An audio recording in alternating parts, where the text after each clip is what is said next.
It's gonna be like. So what if we lose? It's gonna be all right. So what if we get swept? It's gonna be all right. So what if we miss out on the money? It's gonna be all right. That he just gives you that impression. I'm just getting sued. Everyone's so sensitive. YouTube was demonetizing like half my videos because they were becoming more, progressive, and all of their advertisers would be like, we can't have this. You just will never be a good fighter. So I wish that I could have knocked him out at the start. But as we saw tonight, Jake has spirit. Stephen A. Smith has publicly criticized Jake Paul, claiming the boxer is facing serious financial trouble following lawsuits that allegedly accuse him of fixing his fights. According to Smith, risking everything for questionable actions is never worth it, because once illegal behavior is exposed, consequences are unavoidable. He reportedly emphasized that when wrongdoing comes to light, the fallout is inevitable, and based on coverage from multiple media outlets, this outcome was only a matter of time. Normal. I'm talking about people who let it cost them their money. Yeah. That's all I'm talking about. If it don't cost you your money, puff, puff, and pass away. Yeah. Jake Paul has reportedly stated that he lost a significant portion of his wealth, including having several of his YouTube videos taken down due to content violations. He allegedly explained that each lawsuit cost him millions of dollars, with the financial losses accumulating rapidly. According to Jake, despite once earning massive amounts of money, ongoing legal battles drained his finances, ultimately leaving him with nothing. He reportedly reflected on how quickly wealth can disappear when legal troubles continue to pile up. I can't say the names, but there's like a firm who has stolen a bunch of money from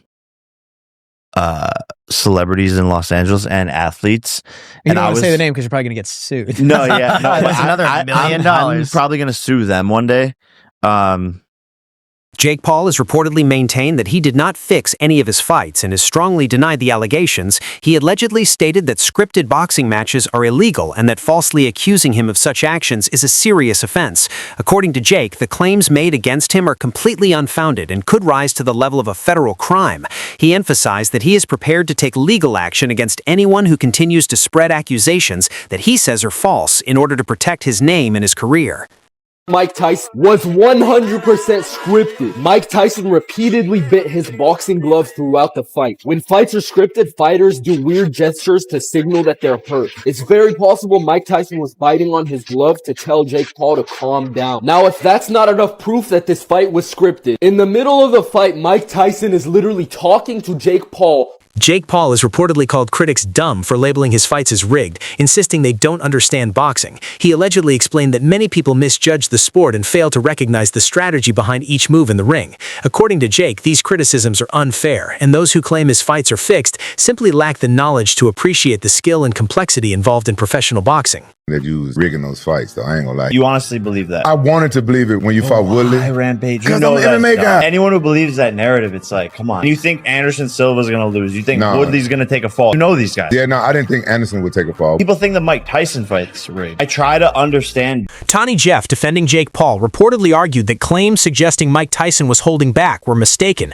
He allegedly stated that Tyson wasn't holding anything back, because if he had thrown a full punch at that moment, Jake would have immediately countered. According to Jeff, critics simply don't understand boxing and fail to appreciate the skill, timing, and strategy involved in the fight, making their claims both unfair and uninformed. So sad that Mike Tyson has got to do this fight. This is what I wrote on Instagram, and someone commented saying he doesn't have to do it, he's choosing to do it. And then I thought, you're right, he is choosing to do it, but why is he choosing to do it? Well, he's doing it for one reason and one reason only, and that is the money. He's getting paid so much money to do this. So that tells me he's getting bought. So again, it is sad that someone like Mike Tyson can get bought, because this guy is an absolute legend. He shouldn't be able to get bought like this. He's 57 years old. He needs to be enjoying retirement. Now, I don't think that I've got the wealth that Mike Tyson's got, but if someone offered me $20 million to fight Jake Paul, I would say no, because I care too much about my brain health, about my children, about my family, where it seems like he is being bought, and I'm not trying to disrespect the man. I absolutely love the man. It's just so bloody. Meanwhile, analysts on the Joe Rogan podcast have reportedly suggested that Jake Paul's fight against Mike Tyson may have been scripted. They noted that while Tyson appeared sharp and powerful during training, his performance in the ring seemed restrained. According to the analysts, his punches were controlled and his intensity appeared intentionally limited, differing from his usual style. They argue that the pacing, timing, and reactions during the fight seemed carefully managed, leading some observers to believe the bout was not a fully competitive display. Himself against actual, not just world champion, but one of the greatest of all time. Are the fights even real? Like the Tyson fight? Like I saw video breakdowns of Tyson not throwing punches early on in that fight. I don't know if you watched any of those videos where like there's a left hook is 100% available. Tyson on in training 99% of the time releases that punch and he held out. Like, do you think that was a real fight? It looked like sparring to me. That's what it looked like. But like with an arrangement beforehand? I wouldn't want to speculate because I haven't talked to anybody about it. But my educated assessment, agree. Yes, agree. It looked like sparring. Jake Paul's recent fight with Anthony Joshua reportedly sparked rumors that he was attempting to influence the bout through strategy and careful maneuvering. However, those plans appeared to fall short, with Jake focusing more on staying safe in the ring than aggressively controlling the fight. Observers noted that while he displayed defensive skill at times, his overall approach seemed cautious, highlighting the challenges of facing a high-level opponent like Joshua. Analysts suggest that despite preparation and tactics, the fight revealed the difficulty of fully executing a strategy, showing that even carefully planned moves can struggle in the unpredictable world of professional boxing. The end for him in terms of what he's doing in the boxing ring. Listen, so long as people will tune in and so long as Jake Paul is paid by Netflix or any broadcaster to air his fights, we're going to see this continue. And Jake Paul knows his business model, right? Now, this deviated, this AJ fight, which came together kind of last minute after the Tank Davis fight fell apart. But we know Jake Paul's MO here. It's find the most popular guy with the most physical disadvantages for me to fight. And Jake Paul has the benefit that he's turned himself into a villain, or in the pro wrestling circles, a heel. People tune in to watch. We did not tune into this fight to see competitive boxing. Most of us tuned in because we thought, here's Anthony Joshua. Here's a two-time unified heavyweight champion, a guy who physically just overwhelms Jake Paul. And we're finally going to get what Tyron Woodley and Anderson Silva, Nate Diaz were not physically fit, whether it be through their size, experience, or age to do. And that is knock out Jake Paul. And so because I don't really feel like we got that satisfying comeuppance that a lot of people have been waiting for, it kind of gives Jake Paul a little bit of mystique, I'd almost say, to still try and string this along. Now, I don't know in terms, he says he wants to be cruiserweight champion. I'm not quite sure what the competitive road there is, because let's make no mistake, the reason this fight lasted as long as it did is because Jake Paul focused exclusively on being elusive. He did his best, and kudos to him, right? He did a great job of not getting cornered. He was always on the gas until the gas sort of fell out from underneath him. And so I don't quite know, short of leveraging his popularity, how he's going to get to that title shot if he's not actually going to fight, like really. Confusion swept through viewers during the 7th round of Jake Paul's fight against Julio Cesar Chavez Jr., as some fans claimed that online sources had already announced Jake as the winner before the final bell. These preemptive declarations ignited intense debate across social media, with many questioning the authenticity of the contest.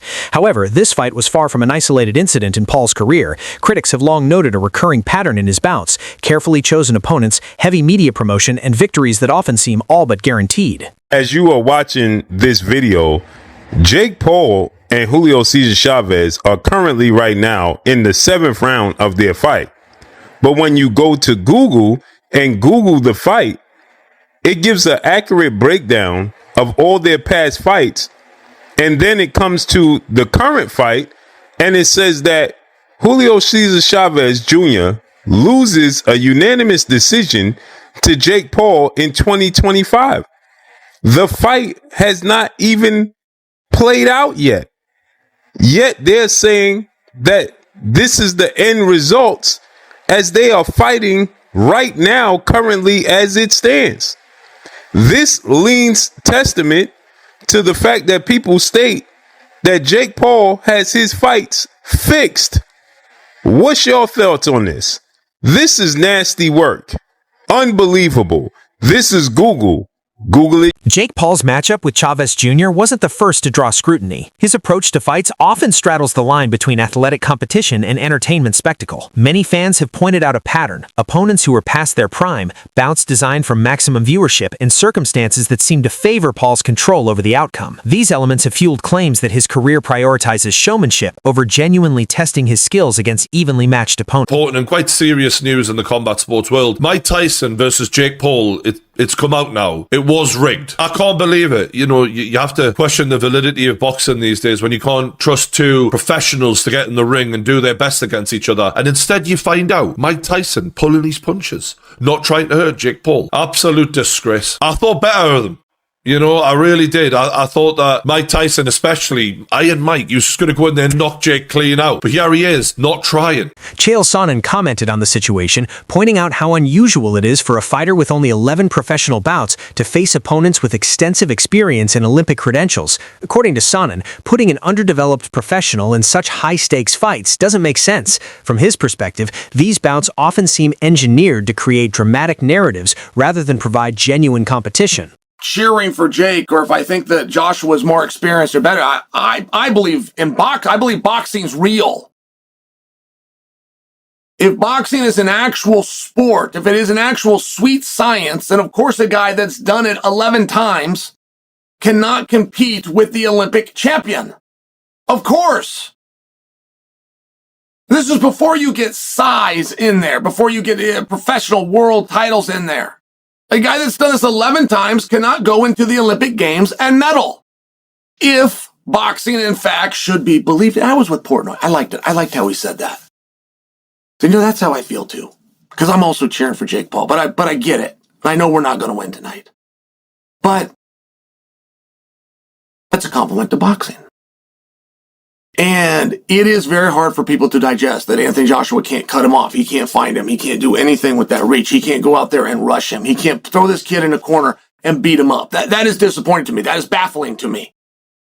As an MMA guy, I will just share with you, that would not be a problem at all.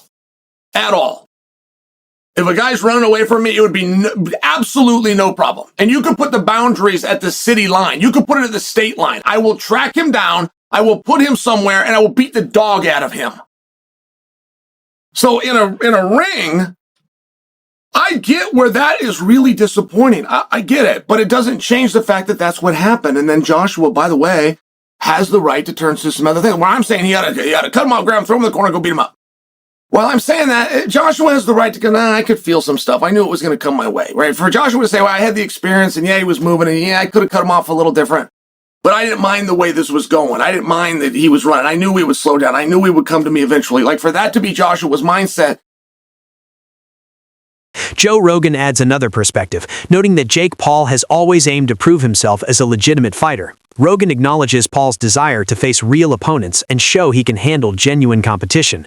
Yet the consistent pattern of carefully chosen opponents in orchestrated circumstances raises questions about how much of his career is authentic versus strategically managed to benefit his brand. This narrative extends to Paul's bout with Anthony Joshua. Analysts like Ariel Helwani have observed that Joshua had no incentive to take unnecessary risks for financial gain. Already immensely wealthy, Joshua's priority was preserving his legacy, not chasing a payday. This context helps explain why Joshua fought cautiously, highlighting the starkly different stakes for the two fighters.